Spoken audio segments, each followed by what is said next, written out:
Miss Dorita, I have been brought over by my friend Nestor to tell you a little bit about myself. I am Blake Henderson, featured on Workaholics. And the thing about me is, please excuse my phone, very active social life of partying, which is what I do all the time because that is me, Blake Henderson. Oh, here goes my hair. So what I do is I work for Telemericorp, a telemarketing place in California, and but that is not all you should know about my life. Um, in the latter part of this video, you shall see me with my two best friends, Durs and Mr. Adam the Vamp, and we are best friends. We are roommates, and we live together, and we live to do two things: party and get really messed up. Yeah, we are workaholics. Not really, because we actually don't do anything. And we smoke a lot, and we drink a lot.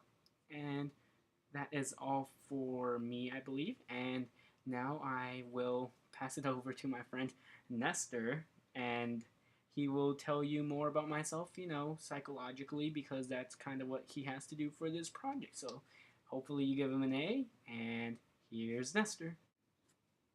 Hey, Mr. Rita, it's me, your favorite student, Nestor Lecce, and hopefully you've gotten to meet Blake, and he told you a bit about himself and how he conducts his life.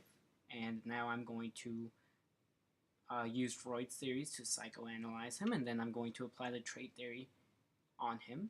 Um, well, what I believe about my friend Blake is that he had, according to Freud, he has some repressed feelings that probably happened in his oral stage of psychosexual development, which is why he would um, constantly be putting things in his mouth, such as, a beer bottle or maybe a joint, because he doesn't smoke cigarettes. He finds that disgusting. Um, so there must be something repressed in there, according to Freud, of course. And as he said, we no longer respect Freud as much because he went, all about sex, and it turns out that we aren't just driven about sex, and so that's why I will be applying the trait theory to him later, but I digress. And so I believe there must have been something going on in his childhood that would have caused him to want to constantly put things in his mouth, to leave him in the oral stage of psychosexual development. And it has not yet been revealed in the TV show, but I'm sure it will later. Um, since Freud is the most popular psychologist, he is the most quoted psychologist, the one that pop culture uses the most, his theories are used the most. I'm sure there will be something coming up soon. Now I will analyze Blake using three of the big five trait theories, well, personality traits in the trait theory. Um, the ones I will use will be extroversion, agreeableness, and openness to experience. Blake is a generally happy guy.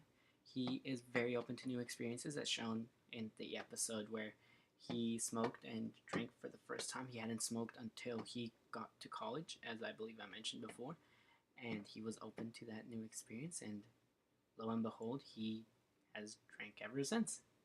And he is a very agreeable person. Agreeableness is, how well you get along with others, and he tends to get along with everyone. Um, Out of his group of friends, he's actually the most normal one when it comes to socialness. And the extroversion, he is very extroverted. He does not care what other people believe about him. He will show what he is feeling through his clothing. He tends to wear a little outrageous clothing. His hair is pretty outrageous, as you saw too. And he is very extroverted. He will voice his opinion a lot. And yep, that is it for the three of the big five I will use. And this is it for my presentation. Hope you like it. Hope I get an A.